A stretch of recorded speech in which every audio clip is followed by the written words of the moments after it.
गर्भवती स्त्री की गोद भराई होती है, लेकिन दुर्गा को मौत की सजा सुनाई गई और उसकी वजह सिर्फ उसका विधवा होना नहीं था।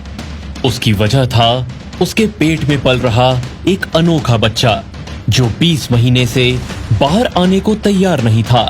गांव में हुई कई निर्मम हत्याओं की वजह भी दुर्गा और उसकी गर्भ में पल रही संतान को माना जा रहा था। इसीलिए आज उसे जिंदा आग में झोंक दिया जाएगा। गाँव वालों, तुम्हें इस पाप की कीमत चुकानी होगी।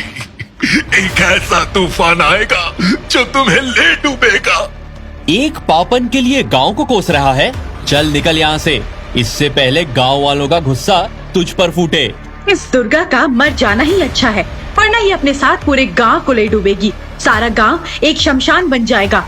लेकिन इसके पति को मरे तो 2 साल हो गए, फिर ये कहाँ अपना मुंह काला करके आई है? मुंह काला करा भी लिया होता तो भी भला होता, लेकिन इसके पेट में इंसान नहीं एक पिशाच पल रहा है। पर इस बात को तुम इतने यकीन से कह सकती हो? क्योंकि दुर्गा इस बीच न तो अपने घर से बाहर गई और ना ही कोई उसके घर आया। दुर्गा की अचानक तबीयत खराब हो गई। उसके शरीर पर अजीब से निशान थे। अब उसके ससुर आत्माराम ने बसंती काकी को उसके इलाज के लिए घर बुलाया था।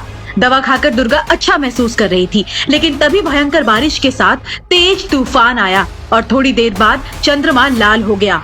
पर तूफान और चंद्रमा के लाल होने से दुर्गा का क्या लेना देना?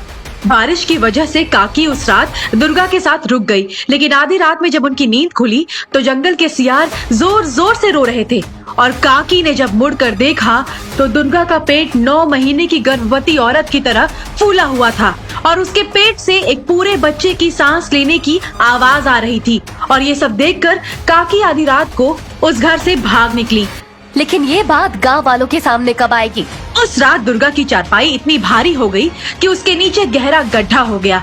दुर्गा के बारे में आत्माराम ने किसी को कुछ नहीं बताया, लेकिन एक रात दुर्गा भैरव देव की पूजा के लिए सहस्त्रधारा के जंगलों में गई तो वहाँ एक अद्भुत घटना घटी जिसे वहाँ के पुजारी ने अपनी आँखों से देखा। क्या पुजारी ने उस प्रेत को दुर्गा के शरीर से बाहर आते देखा? पुजारी ने जंगल में अजीब और गरीब आवाज सुनी और जब वो पास गए तो वहाँ एक धुंधली विचित्र आकृति थी जिसके पास बहुत सारा काला धुआं फैला हुआ था और वहाँ आत्माराम की कटी हुई लाश पड़ी थी।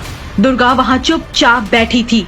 तभी माल देवता गांव में जोर जोर से हवाएं चलने लगती हैं और एक बार फिर चांद लाल हो जाता है। भाग्यवान, जल्दी चलो, लगता है आज उस प्रेत का जन्म होने वाला है। दुर्गा के हाथों को कसकर लोहे की बेड़ियों से बांधा गया था और उसके पैर में पड़ी जंजीर से खून बह रहा था। एक भयानक चिता उसका इंतजार कर रही थी और तभी दुर्गा को प्रसव पीड़ा शुरू हो जाती है। बादल गड़गड़ा रहे थे और जैसे जैसे दुर्गा अपने हाथ पैर पटक रही थी उसकी बेड़ियां अपने आप टूट रही थीं और अचानक तेज बारिश के साथ लोगों को भूकंप का एहसास होता है। पापियों के लिए पिशाच बनेगा, बुराई का नाश करेगा।